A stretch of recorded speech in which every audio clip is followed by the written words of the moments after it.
देश में ये ऐलान हो गया कि इस साल भी गत वर्ष की तरह हज यात्रा रद्द हो गई है।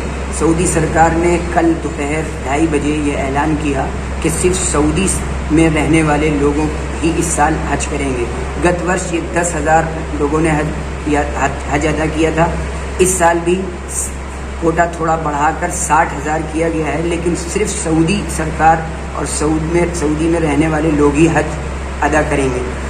लगभग 25 से 30 लाख लोग पूरे दुनिया से हज के लिए आते थे। इस वर्ष 18 जुलाई को हज प्रस्तावित था, लेकिन कोरोना और कोविड-19 के महामारी के कारण सऊदी सरकार ने ये एक बड़ा फैसला लिया, जिससे सबकी ज़िंदगी वाबस्ता थी और सेहत वाबस्ता थी। इसलिए ये फैसला लिया गया है और हज इस साल भी रद्द कर दिया गया है। पूरे देश से इस साल 60,000 आवेदन हुए थे हमारे देश में, और हमारे प्रदेश में 30,000 आवेदन हुए थे। हमारे ज़िले की बात की जाए तो हमारे ज़िले में सिर्फ 6 आवेदन हुए थे, क्योंकि इस साल ये उम्मीद थी कि हज महंगा भी होगा और कोविड प्रोटोकॉल के तहत होना था हज। इसलिए हज यात्रा मुश्किल होने की वजह से आवेदन कम आए, और हज यात्रा महंगी थी, यानी हर साल जो हज 2.5 लाख में होता था वो इस साल 5 लाख में होने की आशंका थी। इस वजह से भी लोगों ने आवेदन कम किए और कोरोना काल को देखते हुए भी आवेदन कम आए थे। लेकिन बहुत सख्त अफसोस है सारे हज यात्रियों को हज पर न जाने का। आने वाले सालों में क्या होगा इसका अभी कुछ नहीं कहा जा सकता। पिछले 2 वर्षों से हज यात्रा बंद है, उम्रा यात्रा बंद है।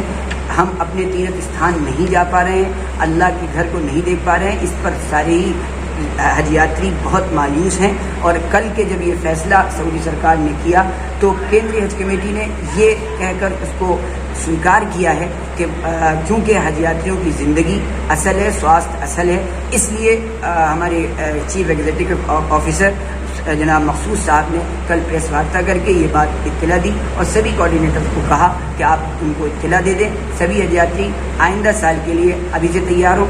जबकि सऊदी सरकार ने एक शर्त और लगा दी है कि अब कभी भी हज यात्रा होगी तो बग़ैर कोविड वैक्सीन के नहीं होगी, और उसमें भी उन्होंने जो कोविड की जो वैक्सीन को अनिवार्य किया है वो कोविड शील्ड को अनिवार्य किया है। सिर्फ उसी वैक्सीन को ही लगाना होगा और उसकी दोनों डोज लेकर ही हज यात्रा संपन्न होगी, उम्रा यात्रा संपन्न होगी। जब भी हज यात्रा और उम्रा यात्रा होगी उसके लिए हर प्रत्येक यात्री को कोविड वैक्सीन अनिवार्य रूप से उसका सर्टिफिकेट लेकर ही जाना होगा, तभी हज यात्रा और हज उम्रे की यात्रा और उसका वीज़ा दिया जा सकेगा।